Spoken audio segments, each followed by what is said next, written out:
So, welcome to the Big Rab Show podcast, a voice that would be familiar to a lot of folks in the piping scene. Gary West, how are you, sir? Are you well?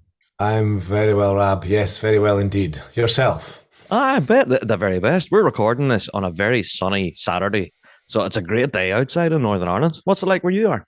Very blue sky here in Edinburgh too, I have to say. Yeah, so we're not going to be outdone by you guys. So we've got Oh. we've got the sun as well. There you are. Well, the reason we have you on this week's Rab Show pod is because you've launched your own podcasting venture. But first of all, I wanted to talk a little bit about your time on BBC Radio Scotland, of course, with the Pipeline Show. Sure. Gary, 20, was it 21, 22 years on the Pipeline Show? I think it was 21. Yes, I've been saying 21, but to be honest, I can't exactly remember when I started. But I think it's 21. Yeah, yeah, yeah. So I'm sure throughout that time, there's bound to have been some standout moments, like some big shows that you just won't forget. Has there been any shows like that have had an impact on you?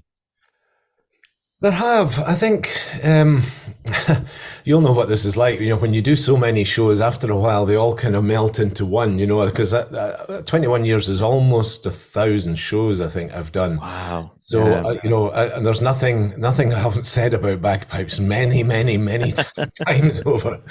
So I think the ones that stick in my mind are probably the ones when I'm getting out and about outside the studio. Yeah. Because you know what it's like when you're sitting in a studio and you're talking to a microphone. You hope there's people out there listening to you somewhere Yeah. in the future. Genuine fear, isn't it? Like you think Yeah, you're sitting in the talking to future. But yourself. it's a strange thing. You're just conversing with a microphone. Yeah.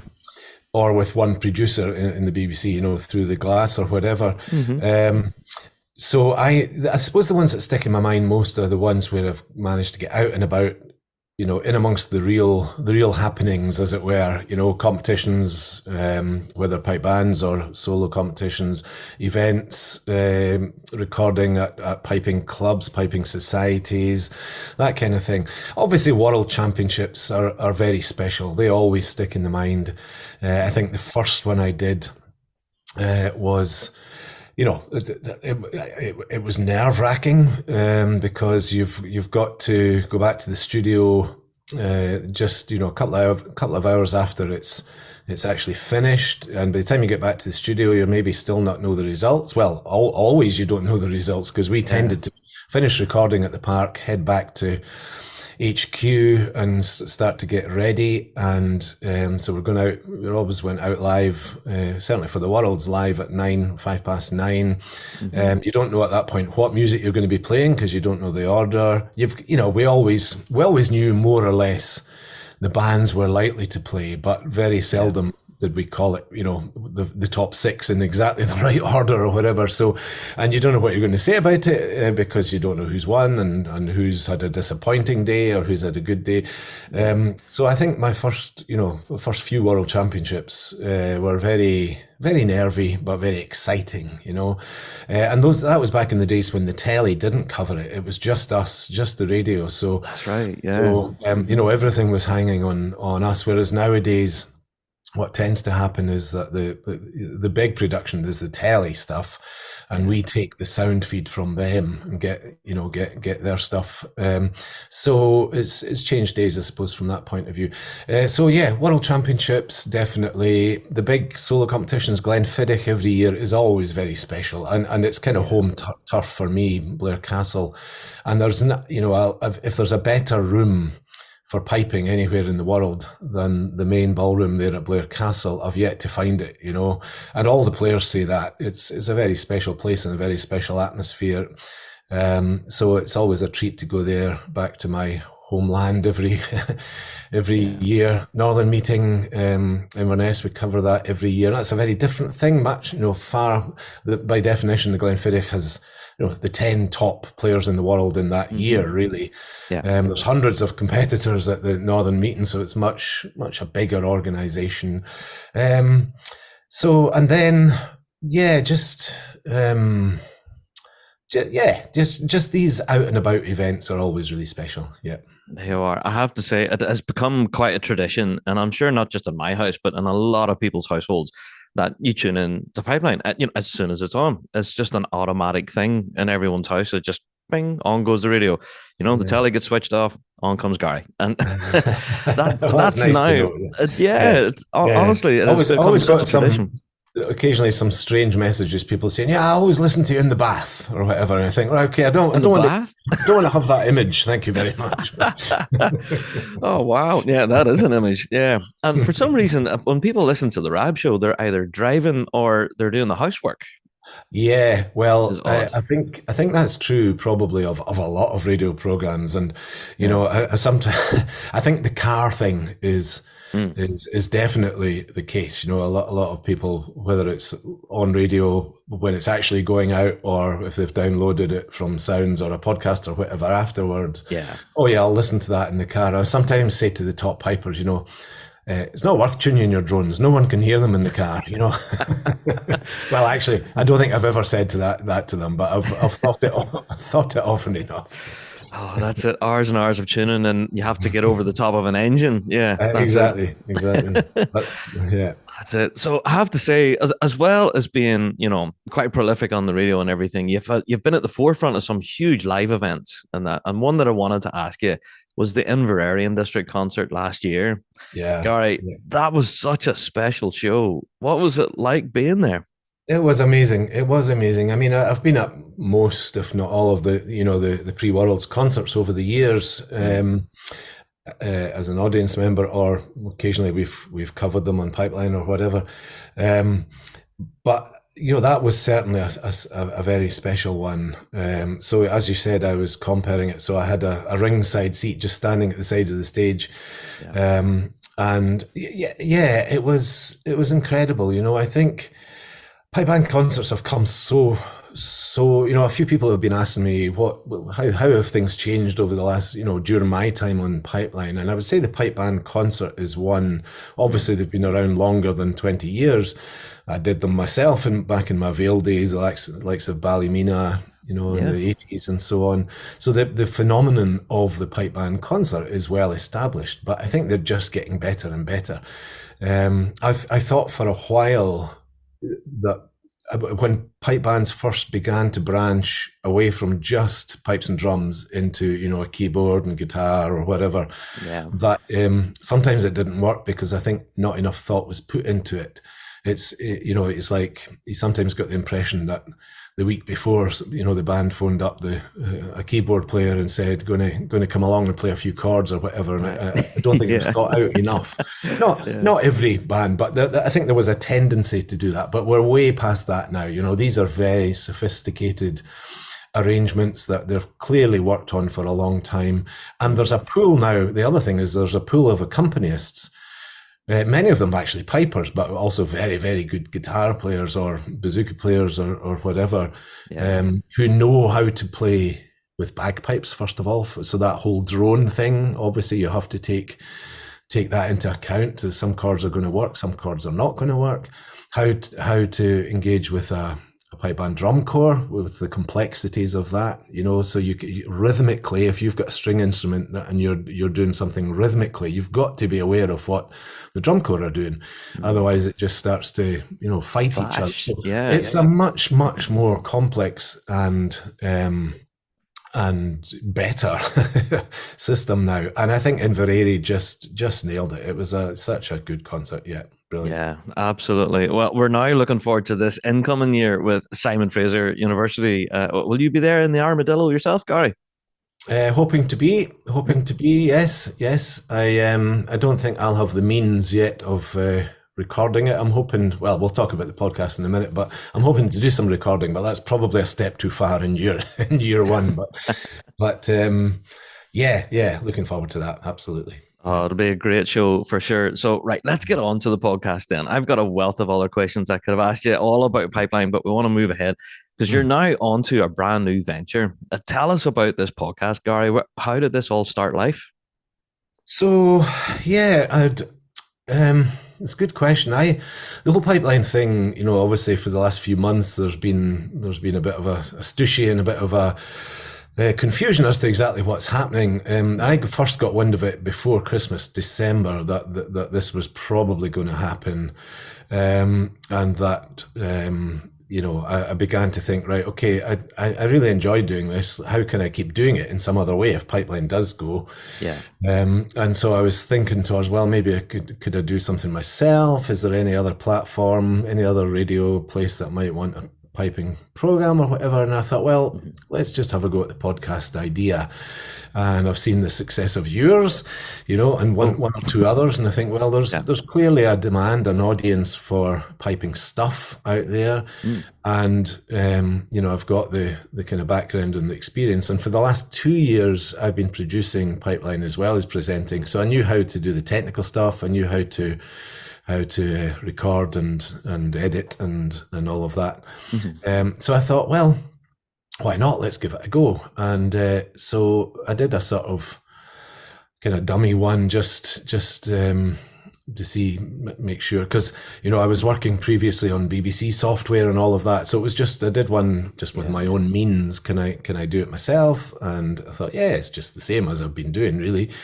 And then there were one or two tricky things. So I'm not huge on social media, and I could see from people like yourself that's a big, communicating with your audience and your potential audience, not just during the actual podcast and the event, but in between is clearly a big part of it. And the other thing was music. So I very much wanted to keep playing music, and it was a bit of a minefield, as you're probably aware of the whole rules and licensing and so on. I mean, I was spoiled at the BBC. I could play anything I like because of the nature of their license agreements and so on. But you have free reign. It's tricky. So I bought myself a PRS, Performing Rights Society podcast music license, and then realised you still have to get in touch with the record companies officially for permission to play anything for more than 30 seconds. And so I'm lucky that I know most of these people, and so many bands, folk bands and so on now are self-releasing, so they've all been very good at saying, yeah, just play it, and because I've got the PRS thing, then it's all legal, but it's a little bit tricky. And to be honest, I think the trickiest thing will be kind of solo piping, because I had this massive archive at my fingertips with the BBC, which I won't have access to now. But I am planning to do studio sessions. So I've got a little studio set up just outside Edinburgh. So I'm going to invite people in, pay them proper musician union pay. And I'm actually running, here's my first wee advert, if anyone's interested. I'm running a wee sort of sponsor a session thing. So if any companies or individuals, think, oh, it would be nice to keep the music flowing, let's sponsor a session.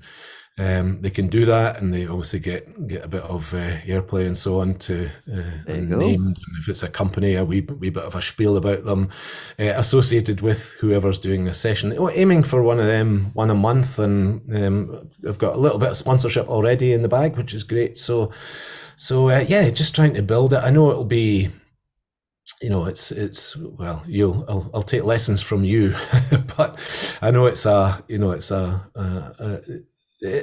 not a crowded market, but the products have to be good. I know that, and people will, if it's good, people will listen, and if it's not, they won't. It's as simple as that. So just making sure that we can do things that people want to engage with. But it's been great. It's just almost a week I've launched now. And there's thousands of people, listening in. And I'm also doing this kind of, you can become it's obviously free, as podcasts tend to be, but you can join as a friend for a couple of pounds a month, and you get some special treatments as yet to be decided. There are some extra wee perks, just wee perks. You know what it's like. So just to try and get that support, because it's important that I can cover costs, otherwise I won't be able to keep doing it. But that's how it all came about. I just thought, let's go for it, and then it happened really quickly. I just thought, well. Maybe I'll do this at some point in the future, and then I ended up doing it the day after my last last weekend. So I thought, just right back on the horse. Yeah, absolutely. No, here I'm a massive fan. I've already listened to episode one now a couple of times actually, Good and man. it's just fantastic, Gary. So, for folks interested, then if you're watching the video at home of our conversation, or if you're checking out the podcast, of course, we will include this in the show notes. Go to garywest.scott, and that has all the information up there. So, Brilliant. I'm Here, just you're clicking on good. again. You're good at this. Oh, I don't know about that. I'm very impressed. I don't know how to do that, but I'll learn. Yeah, well, so it's enjoy your piping podcast. So with Gary, but so well, this will be a weekly affair then, Gary. Is that right? Yeah, I'm going to go out weekly. That's the plan anyway, certainly. And I've decided to go for a Wednesday evening release every week, simply because when I was young, growing up, the piping was always on the radio on a Wednesday night, and that was my sort of kind of association of. But you know what it's like. It doesn't really matter which day it comes out because it's online, as it were. It's not live on the radio. So, but it's from a practical point of view as well. Midweek seems quite good. My first one was a Sunday, so there's a wee sort of 10-day gap until next week. And so planning to do a weekly thing. And as you say, if you go into the website, there's full details there, and you can get it on all the usual podcast places. It's on I think most of them. That's all been quite a steep learning curve of how to just get all that stuff organized. Delighted. One week in, I'm very happy. Oh, it's been excellent so far. I have to say, podcasting is its own animal. With my own experience with working with the BBC, sometimes you can get very much in a comfort zone, I think, with the BBC and how they all run and operate and stuff, with, as you say, about their software and how things run. So, being independent, I wish you luck. It is a bit of a struggle at times. Absolutely. Folks, you should go and check out this podcast because it is honestly just business as usual. It's almost as if you've kind of transplanted what was happening on BBC and brought it just to an independent podcast. It's fantastic. I think I kind of don't know how else to do it. I think it's maybe a little bit more relaxed. From things like there's things that you can't say on the BBC. And you can't. There you go. You can't speak up. You can't talk about commercial things too much. And I'm quite enjoying the freedom. If I think someone's reads are great, then you can just say so. They are, that kind of thing now. I was a little bit more scripted on Pipeline just because it needs to be, for that very reason. You've got to be careful what you say. A little bit more control. Whereas I'm just going for it with this. But I think a broadly similar mix. Although, like you, I'm very into all kinds of music and not just piping. So I'm doing this kind of Westies wild card. Whether I do it every week or not, I'll throw in something that's not piping, that's maybe not even trad or folky. It might be a singer-songwriter, or it might not be music at all. I don't know, but just something to keep us on our toes. Oh, excellent. So, Gary, I want to wish you every success with the podcast. I know we've already received some listener mail from listeners of the Rab Show pod saying, there'll be a big rivalry layer. Well, no, there won't be a rivalry at all. Not at all. Not at all. And I'm very grateful for you demonstrating that there isn't by inviting me on. So I shall reciprocate soon. No, absolutely. No, I've said it here before in Rab Show. The more people talking about this amazing instrument that's music, the better. Yeah, absolutely. That's it. So, Gary, keep us across anything that's happening with the show, of course, and we'll try and update our own audience here as well. Yeah, folks, go and check out the notes in the show notes right now. Go and check out Gary's new podcast. You will not regret it. And then you can come back and message us in bigrabshow@gmail.com. You think, wow, that was amazing. I'm going to stop listening to Rab Show now and we're all listening to Gary. I don't think that's going to happen, Rab. That's never going to happen. But thank you very much. Not at all. Gary, thanks for taking time out of your Saturday and let you go and enjoy the sunshine. Thanks for chatting with us here in Rab Show. Thanks, Thank you. All the best. Cheers.